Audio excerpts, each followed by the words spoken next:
Uniform civil code एक ऐसा कानून जिसका देश को 75 सालों से इंतज़ार था, जो कि हिंदू, मुस्लिम, सिख, ईसाई सबको इक्वल राइट्स देता है, चाहे वो बेटा हो या बेटी। इससे कोई मतलब नहीं है, सबको इक्वल राइट मिलेगा।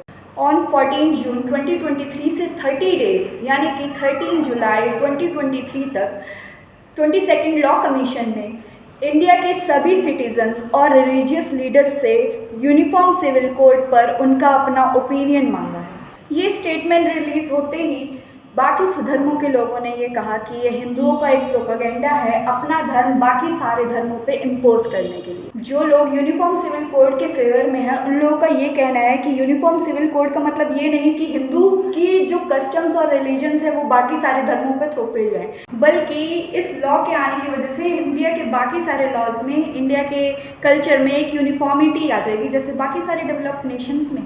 कई एक्सपर्ट्स से ये पता चला है कि uniform civil code central government द्वारा लागू नहीं किया जाएगा, बल्कि स्टेट गवर्नमेंट द्वारा लागू किया जाएगा। इनफैक्ट अभी 2022 में ही सेंट्रल गवर्नमेंट ने सभी स्टेट्स को ये सजेस्ट किया है कि वो यूसीसी पे जल्द से जल्द काम करना स्टार्ट कर दें। आज तक इंडिया में जितने भी लोग हैं सब अपने अपने रिलीजन के पर्सनल लॉज से डील किए जाते हैं, जैसे कि Hindus marriage act, the Muslims personal laws, Parsis marriage and divorce act, etcetera and etcetera. Basically India में अडॉप्शन, मेंटेनेंस, शादी, डाइवोर्स, ये सब चीज़ें पर्सनल इश्यूज़ हैं जो कि अपने अपने रिलीजन्स के पर्सनल लॉज से डील किए जाते हैं। तभी सबके पर्सनल लॉज अलग अलग होते हैं।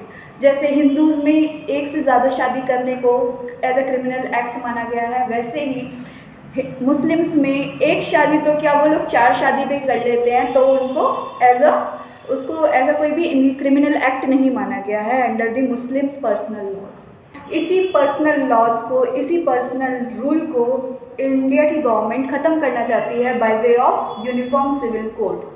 यूनिफॉर्म सिविल कोड आने के बाद ये सारे जो मैटर्स हैं, अडॉप्शन, मेंटेनेंस, मैरिज, डाइवोर्स, ये सब चीज़ें एक पर्टिकुलर लॉ से डील किए जाएंगे जिसका नाम है यूनिफॉर्म सिविल कोड। और शुरुआती दिनों में जो हमारा कॉन्स्टिट्यूशन ड्राफ्ट करने वाली कमेटी थी, तो वो यूनिफॉर्म सिविल कोड को लेकर ज़्यादा श्योर नहीं थी, क्योंकि फंडामेंटल सब कमेटी ने एक कॉन्स्टिट्यूशन में एक नया क्लॉज ऐड किया था जिसका नाम था right to freedom of religion. Rajkumari Amrit Kaur, जो कि हमारी फर्स्ट हेल्थ मिनिस्टर थी, उन्होंने जो क्लॉज ऐड हुआ था right to freedom of religion, उसका जम के अपोजिशन किया, क्योंकि उनका कहना ये था कि जो इस क्लॉज के ऐड होने से जो भी एंटी सोशल प्रैक्टिसेस पहले की जाती थी, जैसे पर्दा, सती जैसी प्रथाएं पहले चलती थी, एंटी सोशल प्रैक्टिसेस, वो इस क्लॉज के द्वारा लेजिटिमाइट करने की कोशिश की जाएगी। उनके सजेशन पे आगे ये सब क्लॉज ऐड किया गया कि स्टेट रिलीजन के परे जाके कोई भी एक सोशल रिफॉर्म के लिए एक नया लॉ बना सकती है। कॉन्स्टिट्यूएंट असेंबलीज में 2 ग्रुप थे। पहले ग्रुप में थे भीमराव अंबेडकर जी, केटी शाह एंड के एम मुंशी। दूसरे ग्रुप में थे जवाहरलाल नेहरू जी और बाकी सारे कांग्रेस के लीडर्स। भीमराव अंबेडकर जी के ग्रुप का ये कहना था कि यूनिफॉर्म सिविल कोड को इम्प्लीमेंट करके पार्ट 3 ऑफ इंडियन कॉन्स्टिट्यूशन में as a fundamental right implement कर देना चाहिए। वहीं जवाहरलाल नेहरू जी के ग्रुप का ये कहना था कि अगर हम यूनिफॉर्म सिविल कोड को अभी लाते हैं तो देश में ऑलरेडी इतना ज़्यादा कम्युनल वायलेंस चल रहा है, तो माइनॉरिटी ग्रुप को लगेगा कि हम उनके रिलीजियस प्रैक्टिसेस पर इंटरफेयर कर रहे हैं। दोनों ग्रुप्स की बातों को ध्यान में रखते हुए यूनिफॉर्म सिविल कोड को पार्ट 3 ऑफ इंडियन कॉन्स्टिट्यूशन, जो कि फंडामेंटल राइट्स है, उसमें ना डाल के part 4 of Indian constitution DPSP, जो कि directive principles of state policies से डील करता है, उसके आर्टिकल 44 में इसको डाल दिया गया। और उसमें साफ साफ ये लिखा है कि जब कभी भी स्टेट चाहे तो इंडिया के कोने कोने में यूनिफॉर्म सिविल कोड इम्प्लीमेंट करा सकती है। जो लोग यूनिफॉर्म सिविल कोड के फेवर में नहीं हैं, उनके 3 मेजर आर्ग्यूमेंट्स हैं। पहला मेजर आर्ग्यूमेंट उनका ये है कि अगर यूनिफॉर्म सिविल कोड अप्लाई होता है पूरे इंडिया में, तो बाकी सारे रिलीजन्स को, हिंदूज़ को छोड़ के बाकी सारे रिलीजन को हिंदूज़ के कस्टम्स और रूल्स फॉलो करने पड़ेंगे। उनका दूसरा आर्ग्यूमेंट ये है कि यूसीसी जो है इंडियन कॉन्स्टिट्यूशन के ही अगेंस्ट है, under article 25 of Indian constitution, जो बात करता है फ्रीडम ऑफ रिलीजन की।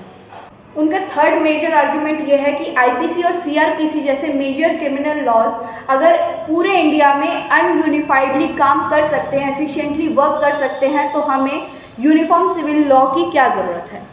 इसको अगर हम सिंपल लैंग्वेज में समझें, आज महाराष्ट्र और आंध्र प्रदेश में ही रेप केसेस के लिए डेथ पेनल्टी दी जाती है, बाकी अदर स्टेट में सिर्फ सर्टेन ईयर्स का इम्प्रिजनमेंट दिया जाता है। ऐसे लॉज के कई सारे इंडिया में एग्जाम्पल हैं जो कि स्टेट टू स्टेट वेरी करते हैं, इसलिए यूनिफॉर्म सिविल कोड के अगेंस्ट में जो है वो लोग इस चीज़ का एग्जाम्पल दे रहे हैं। अगर ये चीज़ स्टेट टू स्टेट वेरी हो सकती है तो हमें यूनिफॉर्म सिविल कोड की क्या ज़रूरत है।